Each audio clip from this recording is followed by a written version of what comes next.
In this video, I'll be going over repository mirroring using GitLab version 12.1.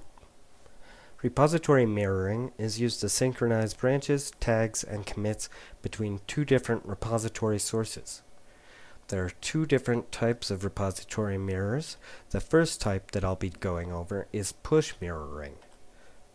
Push mirroring is used to push changes from a GitLab repository to an external source.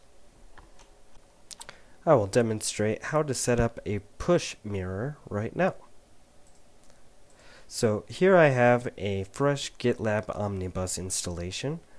The first step you're going to take in creating any type of mirror is to create a clone or copy of an existing repository. To do this, you essentially create a new project, but instead of creating a blank project, you import an existing project. For the purposes of this video, I will be using git repo by URL, although as you can see there are a variety of options available for importing the repository into your GitLab instance.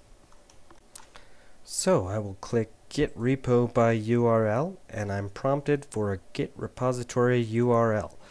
This is the source for which we are cloning. I will enter this GitHub repository which I have made for the purposes of this video. It is a public repository, so username and password authentication is not required. I'm going to skip over this, although I will return to it later.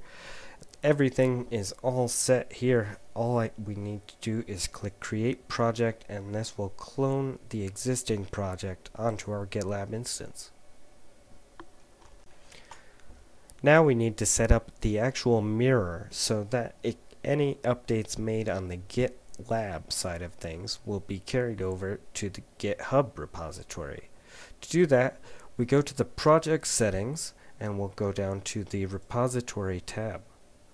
From here, we expand next to mirroring repositories and we see a prompt similar to what we had when importing the repository. This time, we will need credentials because we are pushing to a remote source that requires authentication. So instead of entering the Git repository URL as we did when importing, we will need to indicate the username. So here I am indicating my username, followed by @ and then the repository source URL.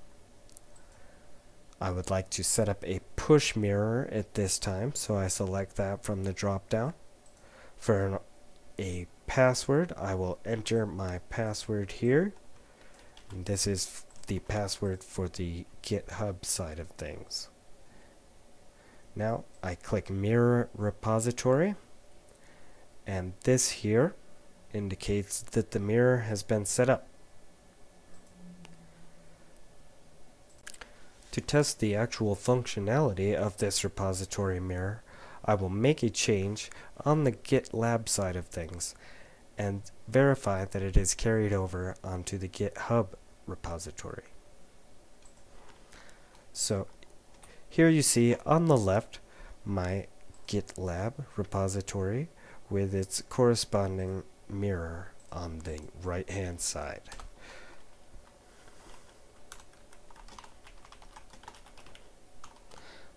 Enter a short message into the repository's README, and all changes have been committed. Now it should just be a matter of minutes until this change is synchronized to the GitHub repository. Now I'm going to verify that the push mirror was set up correctly by refreshing the page for our GitHub repository. And as we can see here, the changes have synchronized. The other type of repository mirror is known as a pull mirror. Pull mirrors pull from a remote repository and reflect changes onto your GitLab repository. I will demonstrate how to set up a pull mirror now. We can easily create a pull mirror by importing a project and specifying to mirror that project at the same time we import.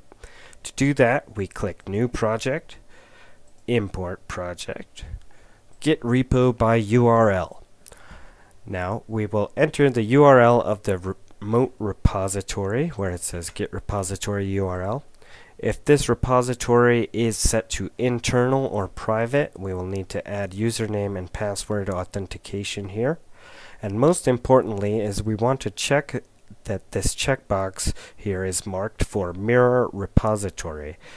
This will automatically update the project's branches, tags, and commits from the upstream every hour. So everything here looks good. I should be able to click Create Project and it will automatically set up a pull mirror for this remote URL. And it looks like the project was successfully imported. You can tell that it's a pull mirror because it does mention it in the details right here. Now to verify that the mirror relationship is working, I'm going to make an edit to the remote repository, commit, and now it should be a matter of minutes up to an hour before that will be reflected onto this pull mirror repository. We can also force a pull by going to the mirroring repositories area and clicking Update Now. We see that the repository is being updated, and what we're going to see here is that the changes made in this remote repository are now reflected on our local GitLab repository. Another way of creating a pull mirror is to create a blank project.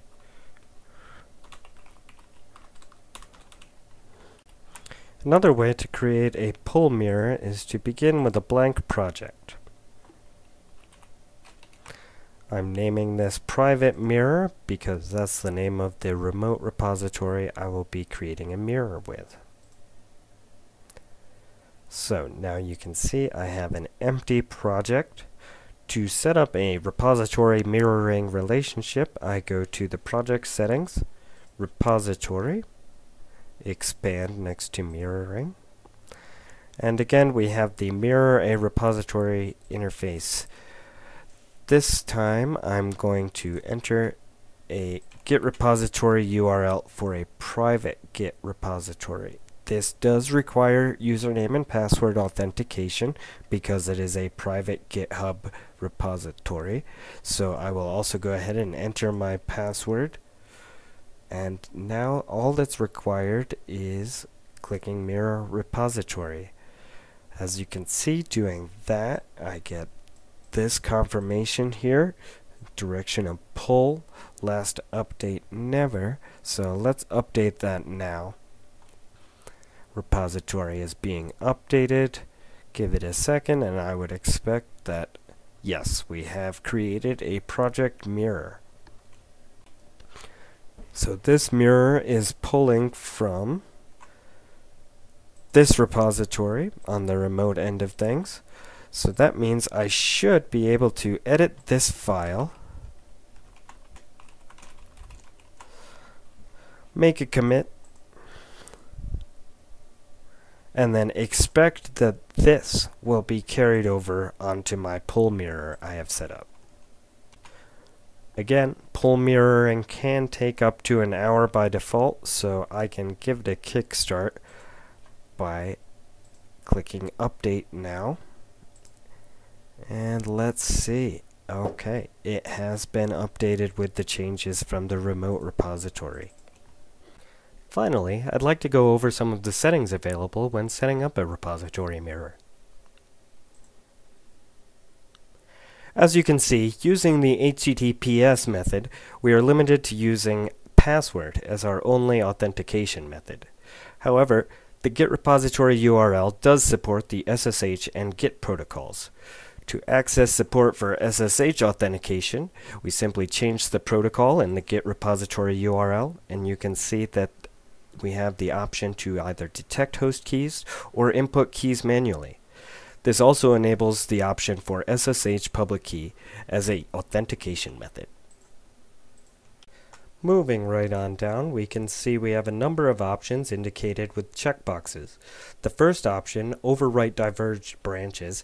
If this is left disabled, a Diverge local branch will not automatically be updated with commits from its remote counterpart. This is to prevent data loss. The second option we have here, trigger pipelines for mirror updates. This should be enabled in any situation where you'd like to use CI/CD with your mirror. Lastly, we have the option to only mirror protected branches. Enabling this will ensure that only branches which are marked as protected will either be pulled or pushed. And that concludes this video on repository mirroring.